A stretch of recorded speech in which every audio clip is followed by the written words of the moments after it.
वह एक शानदार उदाहरण था। ब्रह्मांड का सबसे महान प्राणी अपनी उन्नत जाति को जीवित रखने के लिए उसने इस धरती को जीवन के बीज बोने के लिए चुना। एक इंजीनियर ने बिना किसी डर के काला तरल पी लिया। अपनी जान देकर इस प्रक्रिया ने जेनेटिक बदलाव शुरू कर दिया। उसका शरीर जमीन पर गिर पड़ा, तेजी से सड़ने और बिखरने लगा। उसके शरीर के टुकड़े समुद्र में समा गए और वह प्रकृति का हिस्सा बन गया। लाखों साल बीत गए और इंसान जन्मे। अपने बनाने वालों की खोज में इंसानों ने एक बहुत बड़ा अंतरिक्ष यान बनाया। एक लंबी यात्रा के बाद वे एक रहस्यमय ग्रह पर पहुंचे, लेकिन वह पुरानी जाति अब मर चुकी थी। जब वे वापस जाने की तैयारी कर रहे थे, एंड्रॉयड डेविड को एक जीवित इंजीनियर मिला। एक इंजीनियर जो अभी तक गहरी नींद में था। उन्होंने उसे जल्दी से जगाया। मिशन को पैसा देने वाला अमीर आदमी, उसने अपने निर्माता का सम्मान नहीं किया, बल्कि उसने लालच में पूछा, इंसान हमेशा कैसे जिंदा रह सकता है? हमारी जिंदगी बहुत छोटी है, उसने कहा।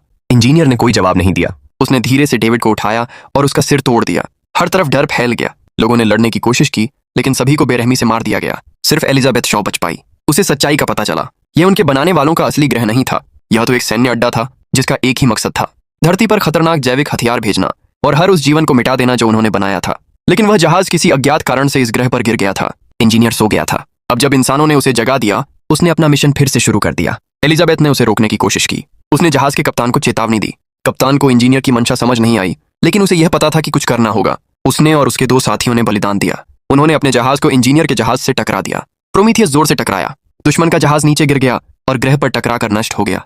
लेकिन इंजीनियर बच गया। उसने एलिजाबेथ का पीछा किया। उसे यह नहीं पता था कि उसका जैविक हथियार लीक हो गया है और उसे एक भयानक राक्षस पैदा हो चुका है। उस राक्षस ने उस पर हमला किया। उसकी ताकत और आकार किसी काम के नहीं आए। वह थक गया, हार गया और वह राक्षस उसे खा गया। वह अपनी ही बनाई चीज से मारा गया। एलिजाबेथ मलबे से बाहर निकली, दुखी और अकेली। वह समझ नहीं पा रही थी कि निर्माता अपने बच्चों को क्यों मारते हैं, जैसे कोई बच्चा अपनी माँ की बेवफाई न समझ पाए। वह इंजीनियर के जहाज में बैठी, उस मरी हुई दुनिया को छोड़कर अपने बनाने वालों के असली ग्रह की ओर चल पड़ी, सच्चाई जानने के लिए और इंसान के असली निर्माता से सामना करने के लिए तैयार थी।